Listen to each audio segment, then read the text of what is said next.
Welcome to this deep dive into some fascinating historical warnings. Yeah.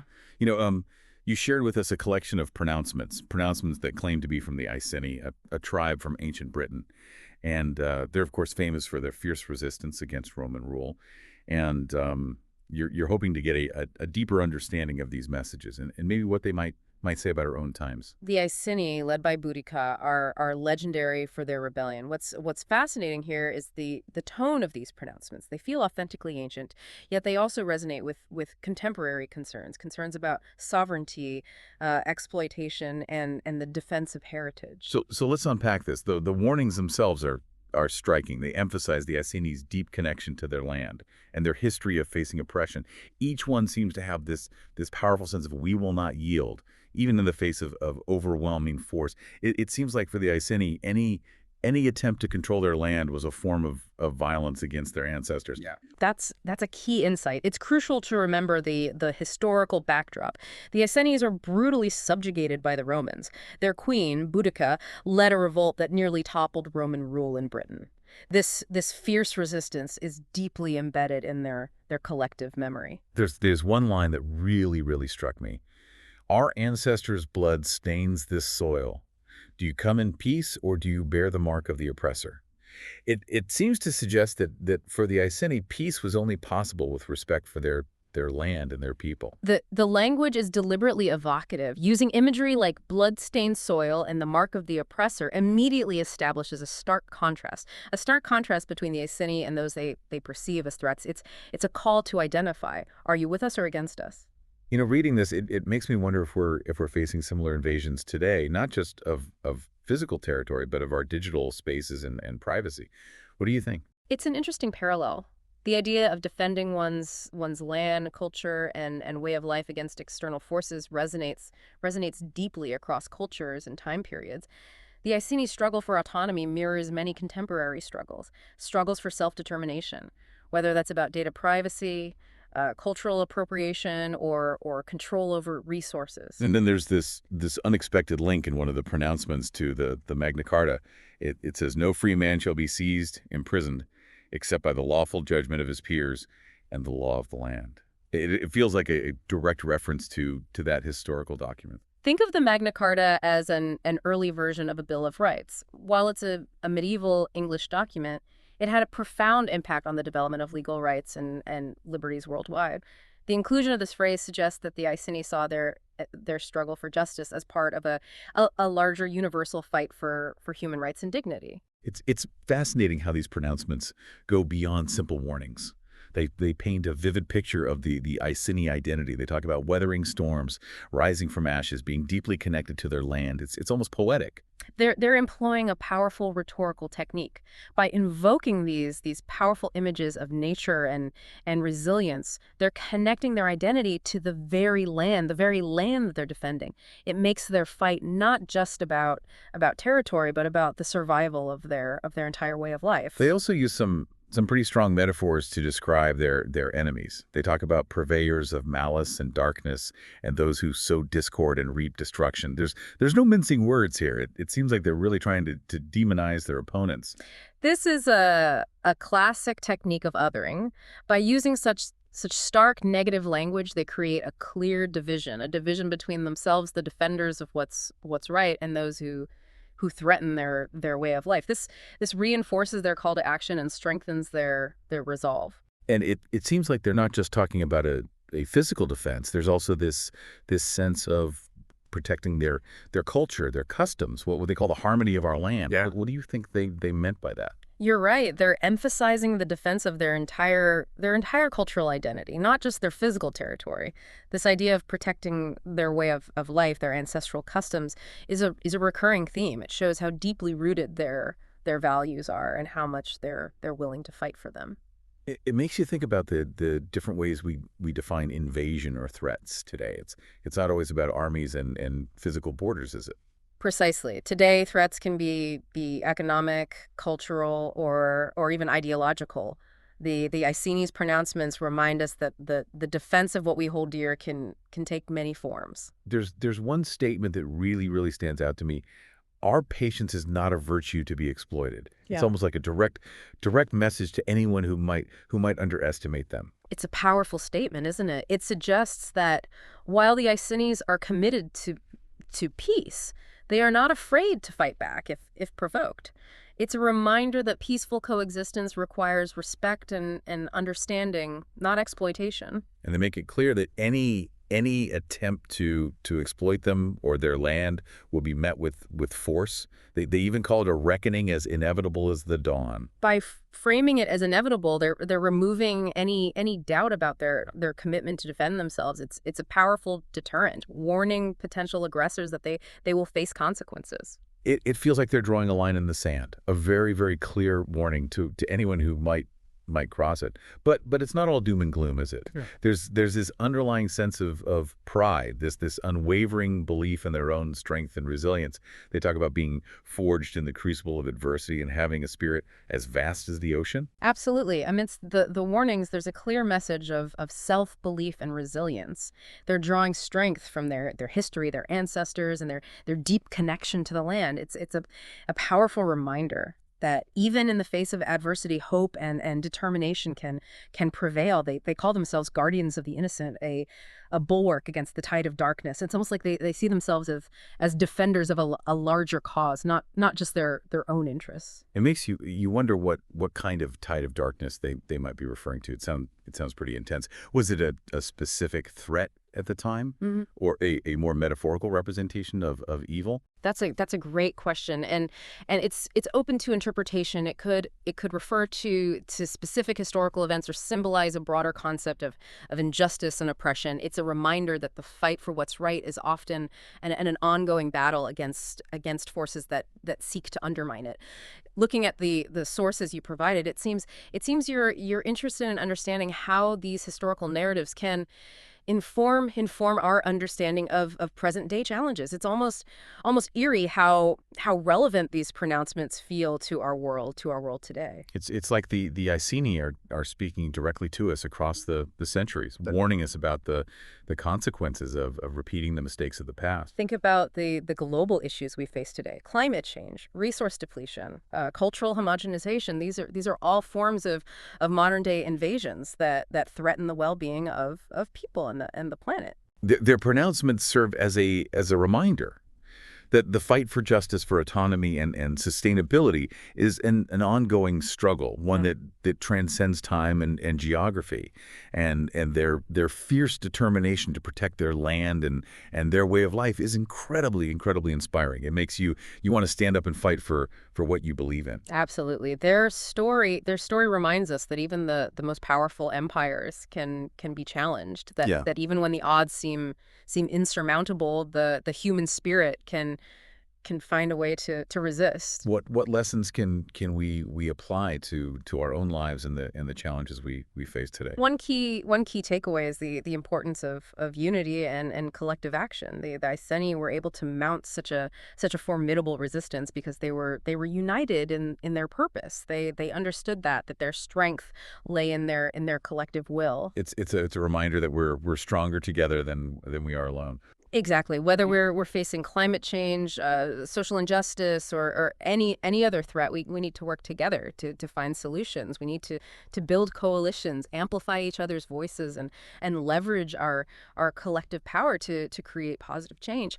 The Iceni were acutely aware of the injustices they had faced and the sacrifices their ancestors had made. This knowledge fueled their determination to resist Roman rule.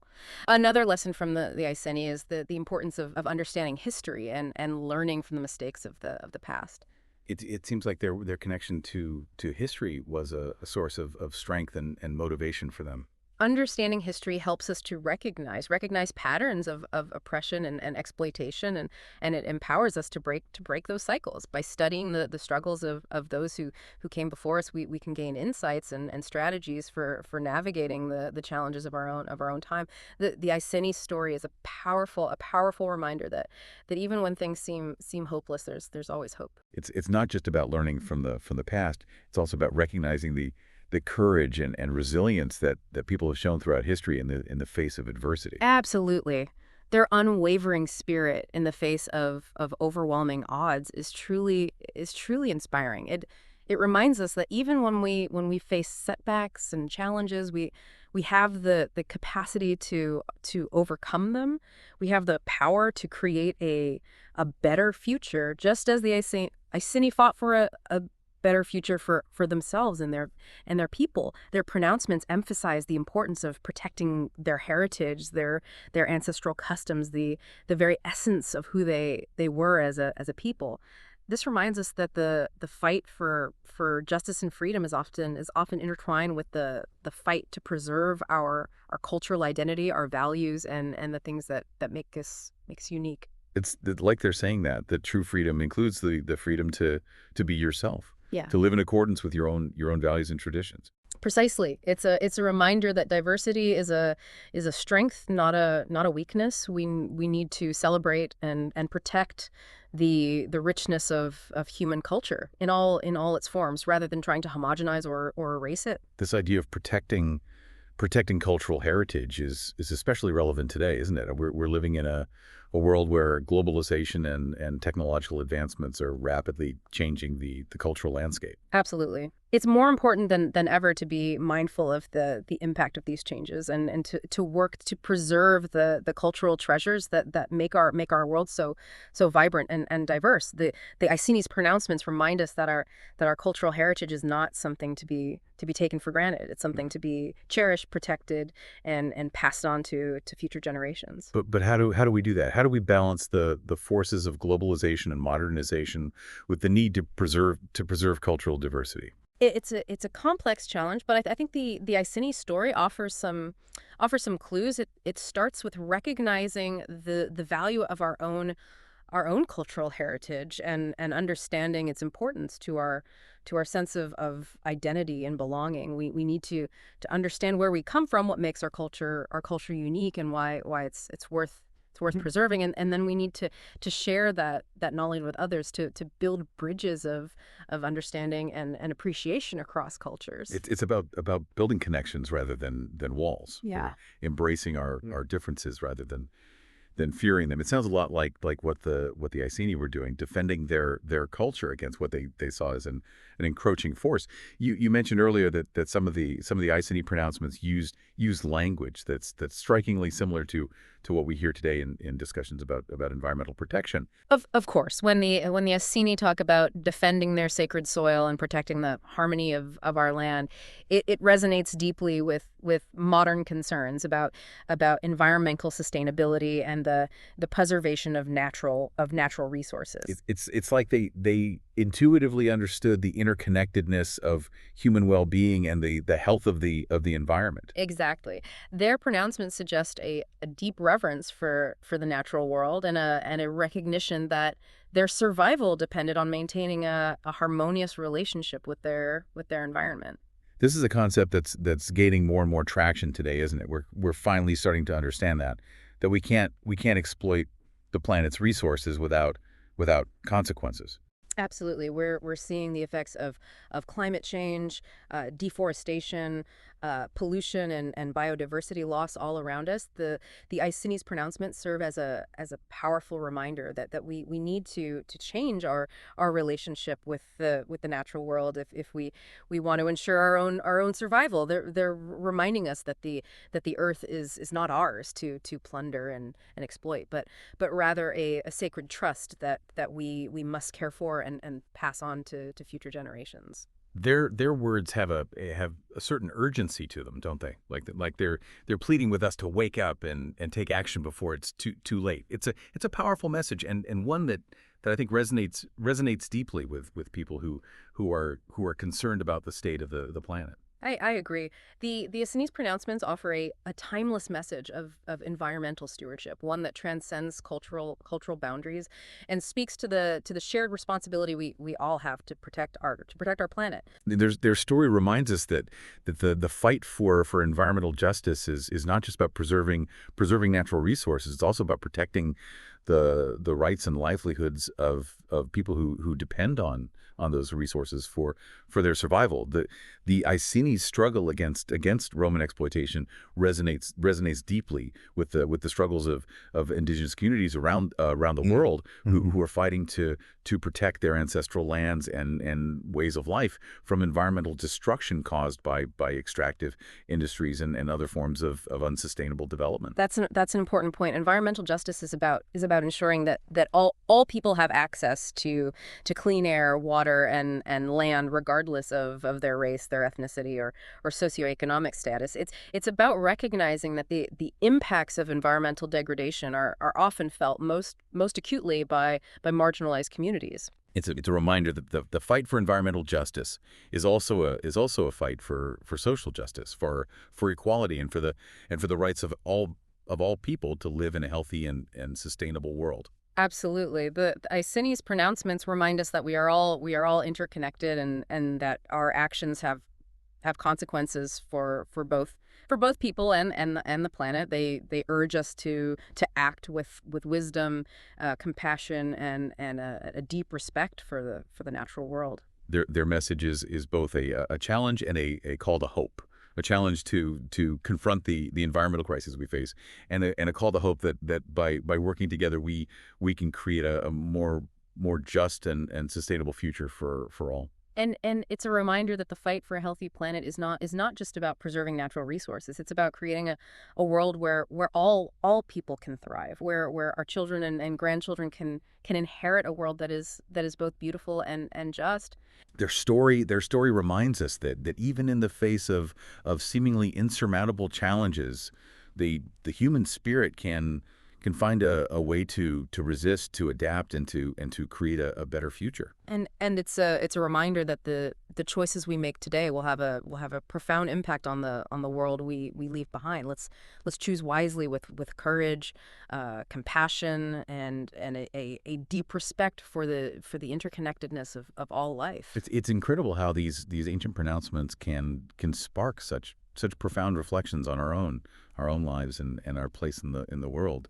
They remind us that the struggles we face today are not new. That the human desire for freedom, for justice, and a healthy environment is timeless. They also remind us that we are not alone in these struggles across cultures and throughout history. People have faced similar challenges, and they have shown extraordinary courage and resilience in overcoming them. The Iceni story is a testament to the enduring power of the human spirit to resist oppression, to fight for what's right, and to create a better world. But let's dive into something specific that was mentioned in these pronouncements. There was a direct reference to the Magna Carta, a historical document that had a profound impact on the development of legal rights and liberties. It's a fascinating detail, isn't it? The Iceni's inclusion of this phrase, "No free man shall be seized, imprisoned, except by the lawful judgment of his peers and the law of the land," suggests a level of awareness of legal principles that extends beyond their own cultural traditions. It's almost like they're saying we're not just fighting for our own freedom, but for the principles of justice and fairness that should apply to all people. Exactly. It's a reminder that the fight for justice is often a universal struggle, one that transcends cultural and historical boundaries.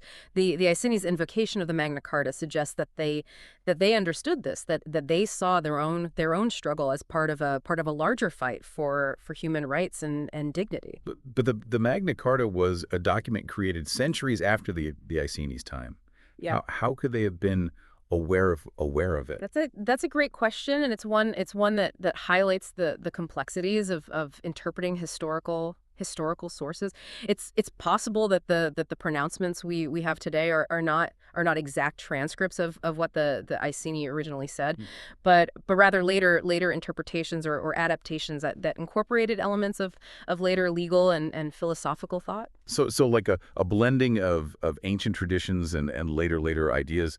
Exactly. It's not uncommon for historical texts to evolve over time as they're passed down through generations and reinterpreted in light of new experiences and knowledge.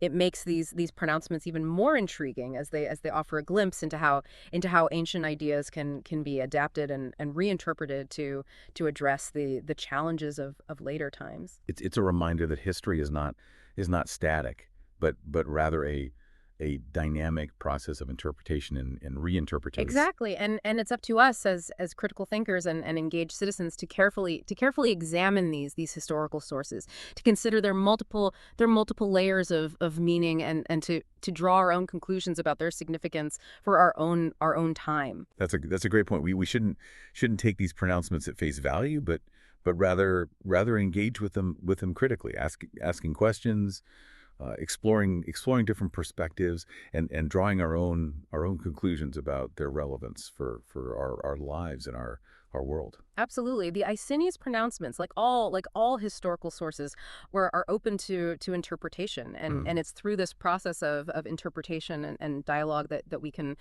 gain a deeper understanding of the past and its connections to the present. This has been an incredibly thought-provoking discussion. Yeah. We've explored the Iceni pronouncements, their historical context, and their relevance for our world today. We learned about their fight for freedom, their defense of their land and culture, and their unwavering commitment to justice. But before we wrap up, I want to circle back to something we touched on earlier, the Iceni's masterful use of language. Yes, it's remarkable how they weave together vivid imagery, strong verbs, and rhythmic repetition to create a message that is both compelling and unforgettable. They understood that language isn't just a way to convey information. It's a tool to connect with people on an emotional level, to inspire them, to move them to action. It's not just about what they say, but how they say it. Right. It's like they understand the power of rhetoric, Yeah. the art of persuasion to Yeah. really drive their message home. Think about how powerful rhetoric is even today, Mm. in everything from political speeches to marketing campaigns. We're still swayed by well-crafted language, even if we don't always realize it. The techniques the Iceni used centuries ago are still relevant today. They understood that language isn't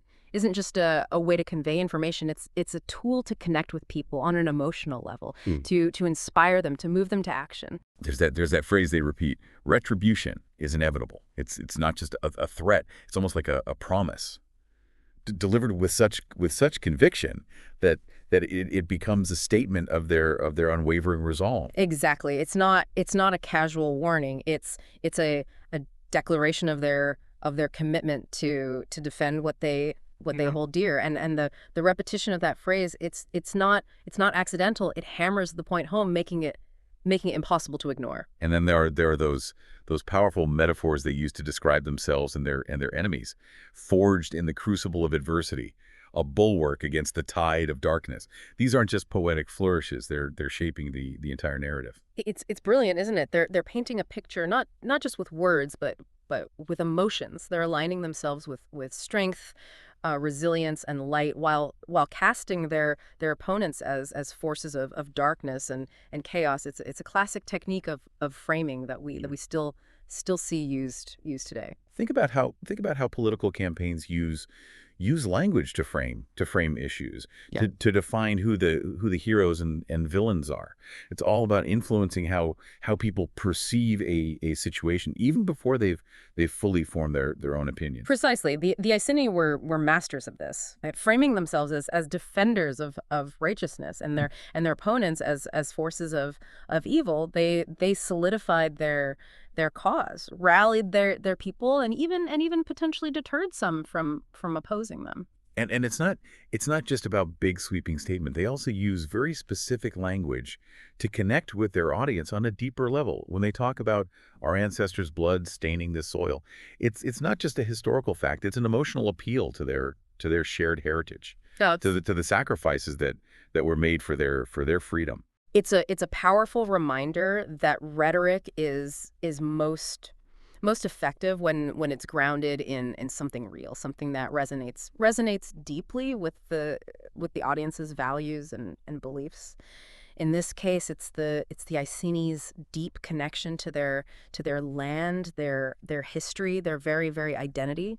It makes their fight not just about territory, but about the survival of their entire way of life. It makes you think about how we use language today to advocate for causes we care about. It's not enough to just state the facts. We need to connect with people on an emotional level to make them feel why it matters, why they should care. Absolutely. The Iceni teach us that effective communication is about more than just conveying information. It's about telling a story, creating a narrative, and using language to inspire, to persuade, to move people to action. So what are some of the key takeaways we can learn from the Iceni's use of language? How can we apply their techniques to our own lives and the causes we care about? Well, first be mindful of the power of framing how you present an issue, who you cast as the heroes and villains can have a huge impact on how people perceive it. Choose your words carefully to shape the narrative in a way that supports your cause. Oh, so be strategic about how you tell your story. Exactly. But Second, don't underestimate the power of emotional appeals.